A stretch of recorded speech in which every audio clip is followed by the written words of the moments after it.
Let me ask you something that most men are too afraid to answer honestly. Have you ever felt like the woman you loved was deliberately trying to break you? Like she was pushing every single button, testing every single limit, questioning every single decision you made, not because she hated you, but for a reason so deep, so ancient, so wired into her very DNA that she herself might not even fully understand it. Here is what nobody tells you. That moment she went cold. That moment she started the argument that made no logical sense. That moment she pulled away right when things were going perfectly. That was not an accident. That was not random. That was not her being difficult. That was a test. And the way you responded to that test, the way most men respond, is the exact reason why so many relationships collapse, why so many good men end up alone, why so many women end up settling for someone they don't even fully respect. Because here is the truth that will change everything you think you know about women, about love, and most importantly, about yourself. A woman does not test a man because she wants him to fail. She tests a man because deep inside her soul, she is desperately, achingly, terrifyingly hoping that he will pass. And what happens when he does, or when he doesn't, will determine the entire trajectory of that relationship forever. Stay with me. Because what I am about to share with you goes far deeper than any relationship advice you have ever heard. There is a specific moment in every relationship. A moment most men don't even notice until it is already too late. Things are going well. The chemistry is electric. She laughs at everything you say. She texts back immediately. She looks at you with those eyes that make you feel like you are the only man on earth. You feel like you have finally figured it out. Like this one is different. Like maybe, just maybe, you have cracked the code. And then something shifts. It is subtle at first. Maybe she takes a little longer to reply. Maybe she brings up an argument from 3 weeks ago out of nowhere. Maybe she tells you she's busy on a night you had plans. Maybe she gets quiet in the middle of a perfect evening, and when you ask her what's wrong, she says, nothing. And you absolutely know that it is not nothing. And here is where most men make the first fatal mistake. They panic. They either chase frantically, flooding her with messages asking, are you okay? Did I do something wrong? What happened? Talk to me.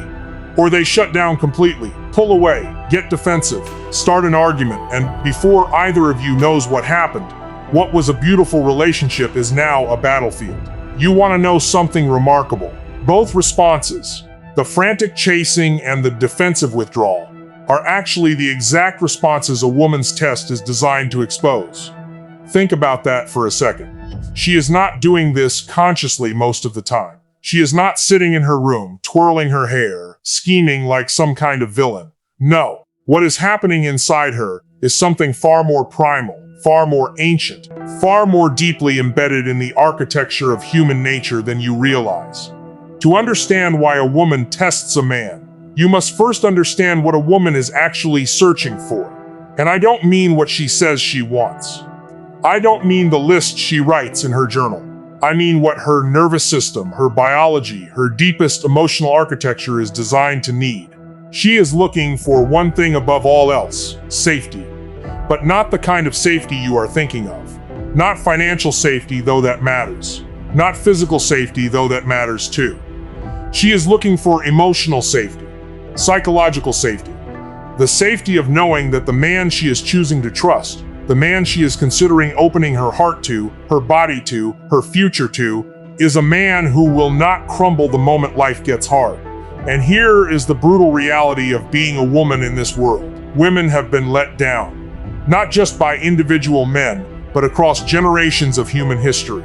Abandoned when they were most vulnerable, left when they were pregnant, betrayed when they trusted, manipulated when they loved. And her nervous system, wired by hundreds of thousands of years of evolution, remembers every single one of those failures.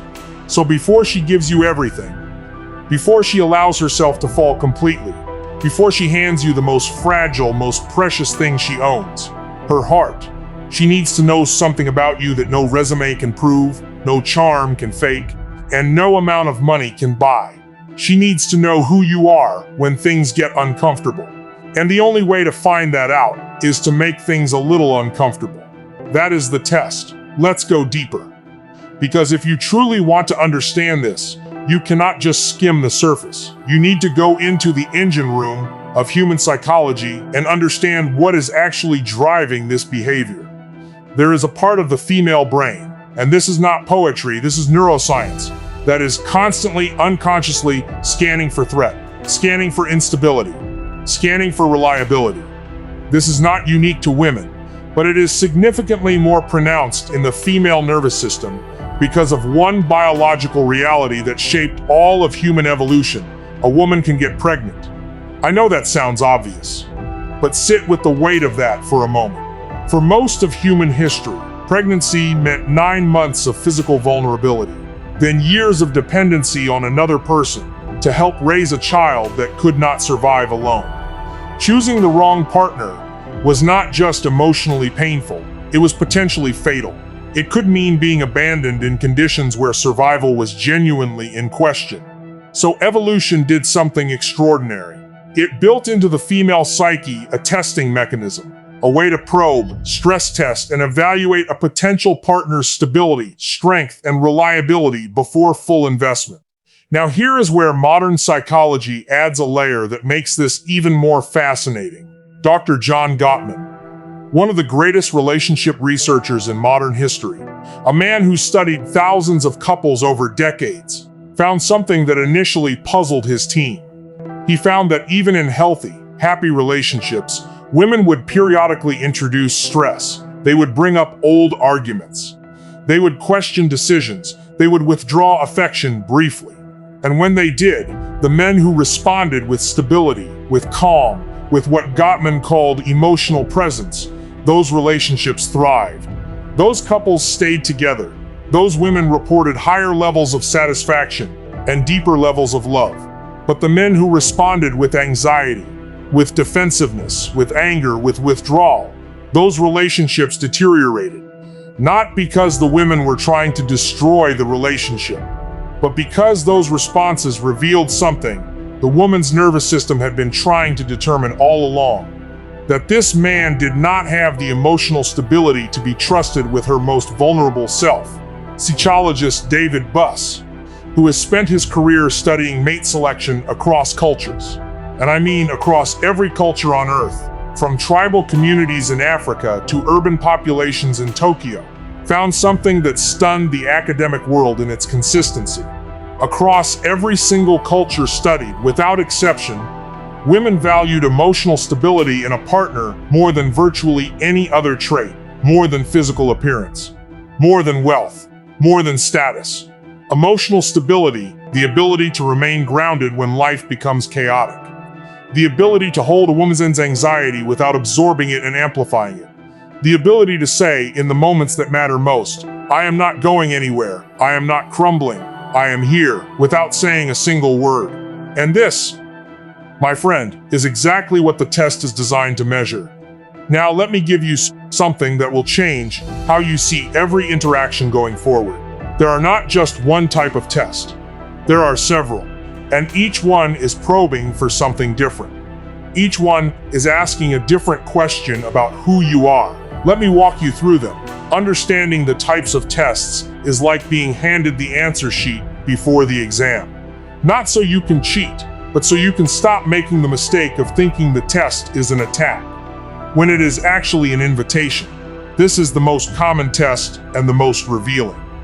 It usually arrives as an argument that seems to come from nowhere, an emotional outburst over something that appears minor, or a sudden emotional coldness that has no obvious cause.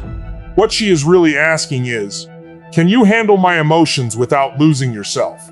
Most men fail this test in one of two ways. Either they escalate, they match her emotional energy, they argue back, they get defensive, they make the situation bigger and more volatile. Or they collapse, they apologize for everything even when they don't know what they did wrong.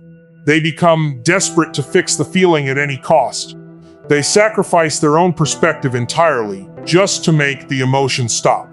Both responses are failures. One proves that you are too reactive to be safe. The other proves that you are too unstable to be respected. The man who passes this test is the man who stays calm, not cold, not dismissive, calm. The man who can say, I can see you're feeling something right now. I'm not going anywhere. When you're ready to talk, I'm here. And then, and this is the part most men struggle with, he genuinely means it and does not need the resolution to happen immediately. That is emotional mastery. And to a woman, watching a man hold that space, watching him remain present without caving and without erupting, that is one of the most attractive things she will ever witness. She will push against your limits. She will test what you will and will not accept. She might ask you to cancel something important for something trivial. She might criticize something you care deeply about. She might escalate a demand just to see if you have a breaking point, or more accurately, if you have a backbone. What she is really asking is, do you have a self? Do you stand for something? Or will you dissolve entirely into whatever I want you to be? Here is the counterintuitive truth about this test. If you have no boundaries, if you say yes to everything, if you never push back, never hold a line, never say that doesn't work for me, she will not feel loved. She will feel unsettled, because a man with no self cannot be a safe harbor. You cannot lean against a wall that has no structure. Women are not attracted to yes men, no matter how much they might initially seem to enjoy getting their way. Deep down, a woman who is with a man who has no limits feels lonely. She feels like she is in a relationship with a reflection of herself, and she knows that when real trouble comes, and real trouble always comes, a mirror will offer no support whatsoever. The man who passes this test is the man who holds his ground with love, not aggression, not stubbornness, not cruelty, but a warm, grounded, unmovable clarity about who he is and what he stands for. This test plays out over time. It is not dramatic. It does not announce itself. It is simply the slow, patient measurement of whether who you say you are matches what you actually do toward him. And that energy, in the context of a relationship, communicates to a woman's nervous system something very simple and very powerful. This man is going somewhere, and I want to go with him. She will mention another man, maybe casually, maybe deliberately, an ex who reached out, a coworker who paid her a compliment, a friend who is apparently very attractive. And she will watch you. What she is really asking is, do you trust me? And more importantly, do you trust yourself? Insecurity is not attractive. Not because women are cruel, but because insecurity communicates something that a woman's nervous system reads immediately. It communicates that you do not believe you deserve her. And if you do not believe you deserve her, her subconscious will eventually agree with you. The man who fails this test explodes with jealousy, demands explanations, makes accusations, or sulks for days. The man who fails in the other direction ignores it entirely, seems unbothered to the point of disinterest, which communicates that he does not value what he has. The man who passes this test reacts from a place of quiet, grounded confidence. He is aware. He is not naive, but he does not spiral. He might acknowledge it with a light smile. He might say something that gently communicates that he is secure in who he is and what they have built, without making it a drama. His reaction tells her, without words, I'm not afraid of competition because I know my value. And that, ironically, makes him extraordinarily difficult to replace. This one is devastating in its simplicity, and devastating in how often men fail it. She needs you to be fully, completely, undividedly present with her. Not physically present while mentally somewhere else. Not in the same room while scrolling through your phone. Not listening while half watching a screen. She will test this by sharing something small, a feeling, a small frustration from her day, a quiet vulnerability, and she will watch whether you actually receive it, whether you put down what you are doing, whether you make eye contact, whether you ask a follow-up question that proves you were actually paying attention. What she is really asking is, am I a priority, or am I background noise in your life? The man who fails this test wonders why she seems distant, why she stopped sharing things with him, why the intimacy is faded. He cannot see that he trained her to stop opening up, because every time she did, she watched his attention fragment and drift away. The man who passes this test has developed the rare, extraordinary discipline of full presence. He puts the phone down. He turns toward her. He listens not just to the words, but to the emotion beneath the words. He reflects back what he heard. He makes her feel. And this is perhaps the most powerful gift a man can give a woman. He makes her feel truly seen. And when a woman feels truly seen, something extraordinary happens. She gives him a level of intimacy, appreciation, and devotion that most men only dream about. This is the most serious test of all. It comes not in the form of a small argument or a probing question. It comes in the form of a genuine crisis, an emergency, a breakdown, a moment when she is falling apart and the world is too much and she has nowhere else to turn. How do you respond? Do you fix everything immediately without first acknowledging her pain? Do you minimize the problem because it makes you uncomfortable to see her suffering? Do you disappear because emotional crisis feels too overwhelming? Do you make the situation about yourself, about how hard it is for you to see her like this? When she tests him, and she will still test him, because that never fully stops, he meets the test with a quiet smile, not a smug smile, not a smile that says, "I see what you're doing," a smile that says, "I'm here, I'm not going anywhere. Whatever you need to know about me, ask. I'll show you."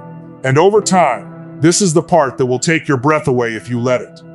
Over time, the tests become less frequent, not because she has stopped caring, because she has stopped needing to ask the same questions over and over again, because he has already answered them with his actions, with his consistency, with his presence, with his growth.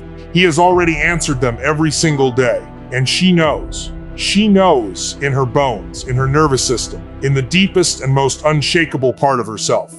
She knows she chose the right man.